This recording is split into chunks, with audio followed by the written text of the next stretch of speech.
Assalamualaikum warahmatullahi wabarakatuh. Kami dari kelompok 4 akan memaparkan materi tentang proses terbentuknya Konstitusi Nasional. Dasar konstitusi adalah hukum dasar tertinggi mengatur negara, termasuk pembagian kekuasaan dan hak warga negara. Di Indonesia, Undang-Undang 1945 adalah konstitusi utama. Konstitusi utama penting karena menjadi pedoman hukum, melindungi hak asasi manusia, membatasi kekuasaan pemerintahan, menjaga stabilitas nasional, dan menjadi landasan pembangunan hukum. Tanpa konstitusi, pemerintah bisa bertindak otoriter, hak rakyat terabaikan, dan akan terjadi ketidakpastian hukum.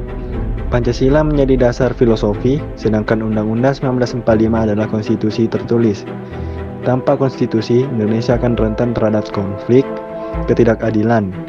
Konstitusi berfungsi sebagai panduan bernegara, perlindungan HAM, pengontrol kekuasaan, dan pemersatu bangsa. Pembentukan konstitusi merupakan proses penyusunan dasar hukum tertinggi yang menjadi landasan bagi penyelenggaraan negara, yang mencakup beberapa tahapan penting, mulai dari perumusan konsep dan prinsip dasar negara, diskusi tentang rancangan konstitusi, dan akhirnya pengesahan formal. Identitas negara, bentuk pemerintahan, sistem politik, dan perlindungan hak asasi manusia biasanya menjadi dasar pembentukan konstitusi di negara baru merdeka atau dalam proses reformasi. Bagaimana konstitusi menjadi resmi? Pengesahan Konstitusi Indonesia terjadi pada 18 Agustus 1945, sehari setelah proklamasi. Saat itu, Panitia Persiapan Kemerdekaan Indonesia menetapkan Undang-Undang Dasar 1945 sebagai konstitusi resmi negara. Meski singkat, Undang-Undang Dasar 1945 sudah memuat seluruh elemen penting konstitusi seperti bentuk negara, pembagian kekuasaan, dan hak warga. Amandemen Undang-Undang Dasar 1945 dilakukan oleh MPR dengan usulan minimal sepertiga anggotanya. Sidang harus dihadiri 2/3 anggota dan disetujui jika mendapat suara setengah lebih 1 dari seluruh anggota MPR. Sekarang pertanyaan pentingnya adalah bagaimana konstitusi itu diterapkan dalam kehidupan kita sehari-hari. Apa wujud nyata dari keberadaan Undang-Undang Dasar 1945 bagi saya dan Anda?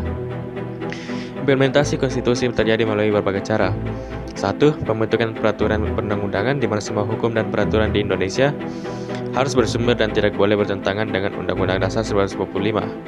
Kedua, penyelenggaraan pemerintah di mana lembaga-lembaga negara seperti Presiden, DPR, MPR, DPD, dan lain-lainnya harus semuanya menjalankan tugas dan wewenangnya berdasarkan ketentuan dalam UUD 1945. Ketiga, jaminan hak konstitusional warga negara, di mana Undang-Undang Dasar 1945 menjamin hak-hak dasar kita sebagai warga negara. Jadi konstitusi bukan hanya dokumen di atas kertas. Ia hidup dan bekerja melalui sistem hukum, lembaga negara, dan yang terpenting dalam kesadaran kita sebagai warga negara untuk memahami dan menuntut hak-hak serta menjalankan kewajiban konstitusional kita. Jaminan hak fundamental. Konstitusi sebagai hukum dasar tertinggi menetapkan hak-hak asasi warga negara, misalnya hak atas kebebasan berpendapat, hak atas perlakuan sama di depan hukum, hak atas pendidikan, hak atas kesehatan.